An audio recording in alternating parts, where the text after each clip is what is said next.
तो आज की इस वीडियो में हम बात करेंगे हैलो एल्केन्स की रासायनिक अभिक्रियाओं के बारे में। जो हैलो एल्केन्स होते हैं वो ऐसे कंपाउंड होते हैं जिनके अंदर एक एल्किल समूह के साथ हैलोजन परमाणु जुड़ा रहता है। इन्हें हम एल्किल हैलाइड भी बोल सकते हैं। एल्किल हैलाइड यानी कि एक एल्किल ग्रुप के साथ एक हैलोजन परमाणु जुड़ा होता है। ये हैलो एल्केन्स की रासायनिक अभिक्रियाएँ मुख्य रूप से होती है नाभिक स्नेही प्रतिस्थापन अभिक्रियाएँ। इनके अंदर जो नाभिक स्नेही होता है वो एक नेगेटिव चार्ज का एक अणु होता है, जैसे कि OH नेगेटिव या जितने भी हैलोजन्स होते हैं वो सारे क्या होते हैं, नाभिक स्नेही। ये नाभिक स्नेही प्रतिस्थापन अभिक्रियाएँ मुख्यतः दो प्रकार की होती है। पहली होती है एक अणुक नाभिक स्नेही प्रतिस्थापन अभिक्रिया, जिसे हम असन 1 कहते हैं, और जो दूसरी होती है वो द्विअणुक नाभिक स्नेही प्रतिस्थापन अभिक्रिया, जिसे हम असन 2 भी कहते हैं। आज की इस वीडियो में हम बात करेंगे एक अणुक नाभिक स्नेही प्रतिस्थापन अभिक्रिया की, यानी कि असन 1 की। जो सबसे पहले तो ये जो अभिक्रिया की क्रियाविधि है वो 2 स्टेप में पूर्ण होती है। जो क्रियाविधि है वो 2 स्टेप में पूर्ण होती है, यानी कि इस अभिक्रिया के 2 चरण होते हैं। सबसे पहले स्टेप में बात करें तो ये जो RH इसे बोलते हैं एल्किल हैलाइड, और ये जो इनके बीच में बंध है इस बंध का विषमांश विखंडन होता है। यानी कि प्रथम पद में जो है वो RH बंध का क्या होगा, विषमांश विखंडन। अब सबसे पहले तो हम देखेंगे कि इसका विषमांश विखंडन क्यों होता है। तो ये जो एल्किल हैलाइड है इसके अंदर जो हैलोजन परमाणु है इसकी जो इलेक्ट्रोनेगेटिविटी है वो ज़्यादा होती है, यानी कि विद्युत ऋणात्मकता इसकी ज़्यादा होती है, और जो एल्किल ग्रुप है इसकी इलेक्ट्रोनेगेटिविटी कम होती है। इलेक्ट्रोनेगेटिविटी अधिक होने के कारण इस हैलोजन परमाणु पर स्लाइटिवली नेगेटिव चार्ज आ जाता है, और ये जो एल्किल ग्रुप है इस पर स्लाइटिवली पॉजिटिव चार्ज आ जाता है। क्योंकि हैलोजन परमाणु की विद्युत ऋणता ज़्यादा होती है तो ये जो शेयर इलेक्ट्रॉन होते हैं इनको अपनी ओर खींचता है, इसलिए इस पर नेगेटिव चार्ज आता है और इस पर पॉजिटिव चार्ज आता है। इसी कारण जो एल्किल हैलाइड का जो बंध होता है उसे बोलते हैं ध्रुवीय बंध, यानी कि इस जो बंध की प्रकृति होती है वो क्या होती है, ध्रुवीय प्रकृति।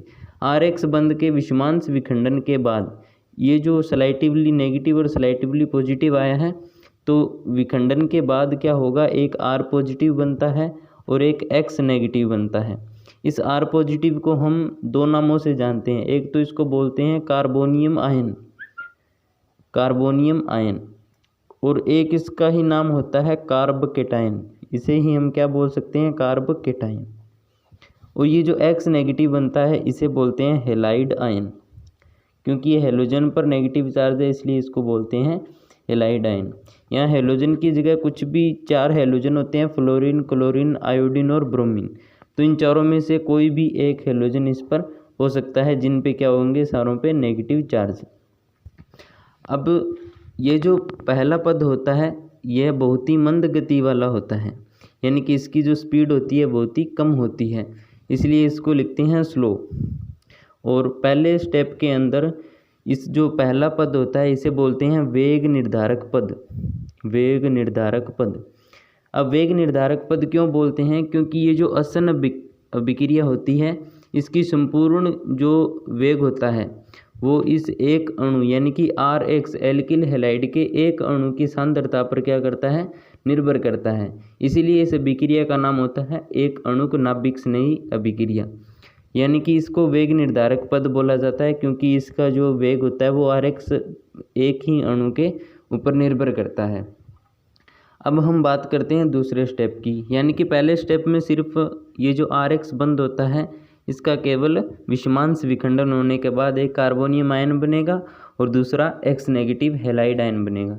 दूसरे स्टेप में क्या होता है कि एक कार्बोनियम आयन यानी कि R पॉजिटिव, और इस पर अटैक करता है एक न्यूक्लियोफायर यानी कि नाभिक स्नेही।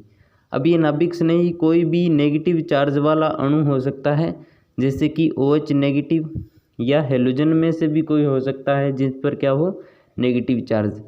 अब क्या होगा, इसके बाद इन दोनों के बीच में बॉन्डिंग होती है और ये बनता है RNU, यानी कि एल्किल हैलाइड के साथ कौन जुड़ जाता है, नाभिक स्नेही। अब ये है संपूर्ण नाभिक स्नेही पर असन 1 अभिक्रिया।